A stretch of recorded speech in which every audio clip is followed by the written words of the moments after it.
Yo, what's up, y'all? Today I'm going to do a review of that X-Men Mutant Genesis trade paperback.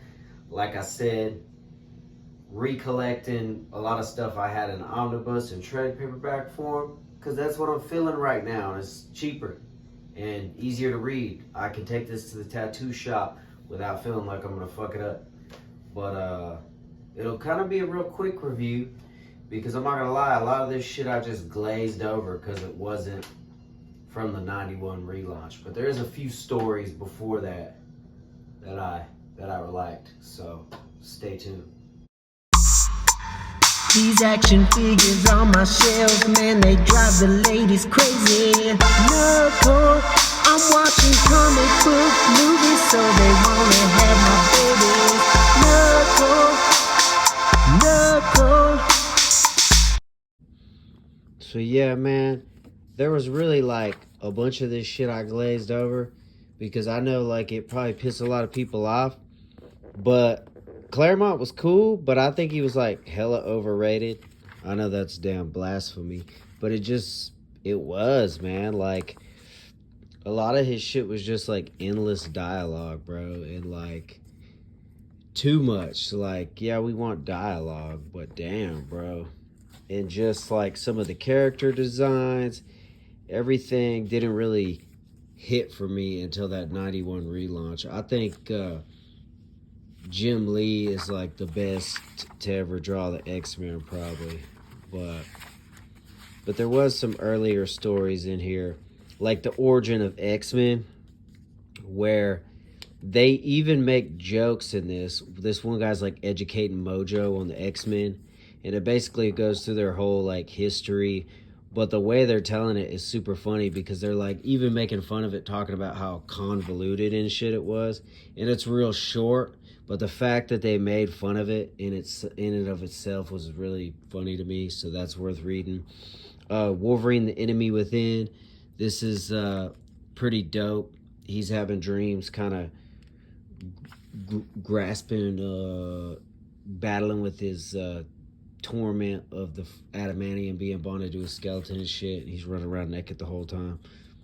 And as you can see, super short story, but then he's fucking meditating like a G, like he always does.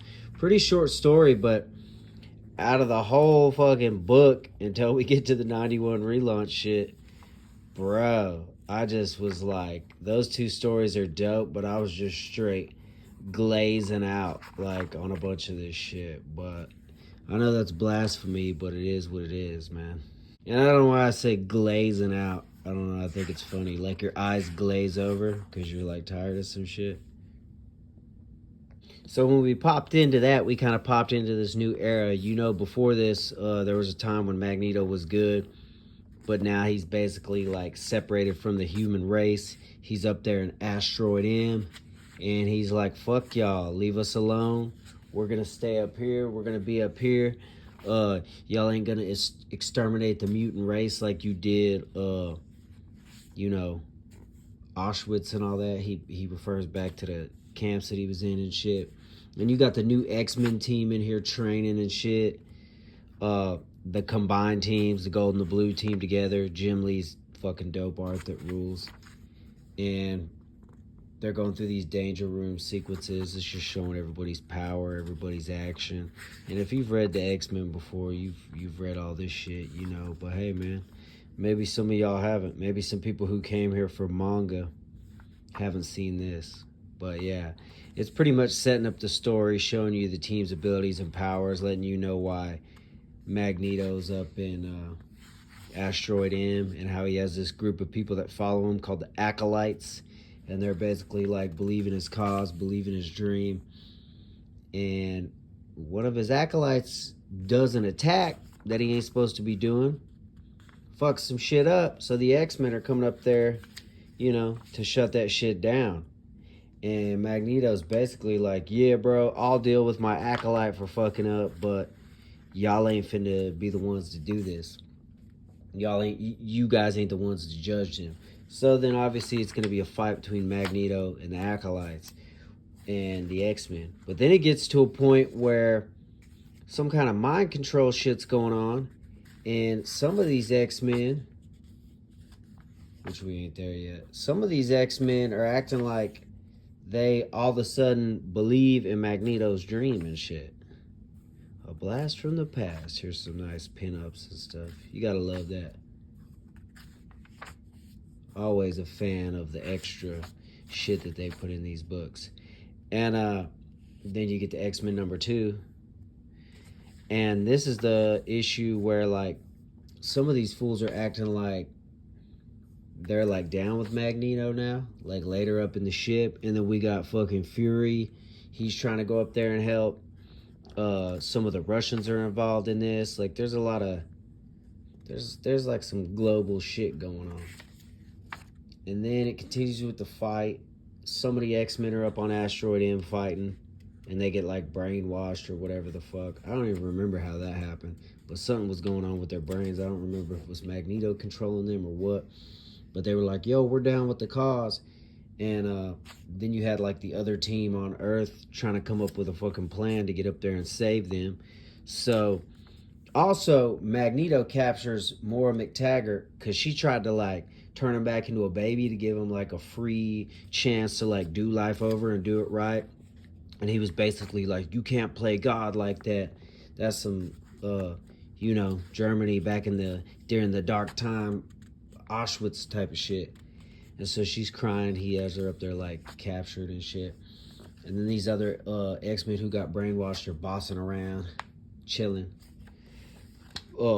Fury and these other cats are like, we gotta stop this. We gotta stop this. Well, it gets to a point where the rest of the X-Men that were back on Earth sneak up there in this, like, transparent ship or whatever to shut shit down. There's a little battle going on, but then slowly certain fools start popping back into reality. I thought this was funny. Gambit is fucking naked, swimming in a pool, and he's about to kiss Rogue, but then she's like, nah, fuck you, and dips out. But some of the X-Men start popping back into reality and realizing they're fucked up. I think Wolverine was, like, the first one. Because the other X-Men come up here to save them, and then a little fight pops off. You got Forge and Gambit going at it. Bobby Iceman, Cyclops, Psylocke, fucking Psy blades him in his fucking head, and his body, like, blows out. I think that might be what cracked everybody back into reality, bro. When fucking all the energy shot out of Iceman. I guess, dude. There's so much goddamn dialogue in some of these old X-Men comics you never remember. But a man who does a really good deep dive on these and probably explains them a lot more than me. Let's be honest, you're here for me to talk shit and give you my quick bullshit version of this. But my boy D-Rock Steady Reviews, he goes deep in it. But yeah, Wolverine pops back into reality. Everybody else starts to. And it ends with the X-Men escaping and us thinking that fucking Magneto's saying goodbye and this motherfucker's blowing up. And then it goes into the next story will be Omega Red. And that'll be when I get the next Epic Collection. So we'll see that. But let me know what y'all think about it in the comments below, man. Do you agree with me that a lot of that pre-91 relaunch shit is whack or what? Or am I just fucking blasphemy against X-Men Chris Claremont? But appreciate y'all watching. Oh shit, look at that. I love that Jim Lee art, bro. The way he drew women, that's why I say Jim Lee's the best X-Men artist, dude. Like, I fucking love the way he draws everybody, the women, the men. Like, he's the bomb. But oh yeah, make sure y'all hit that like and subscribe button, leave a comment, man, so you can get entered into that 1,000 subscriber giveaway. That reminds me of Age of Apocalypse art. But I appreciate y'all watching. Much love and respect. Peace.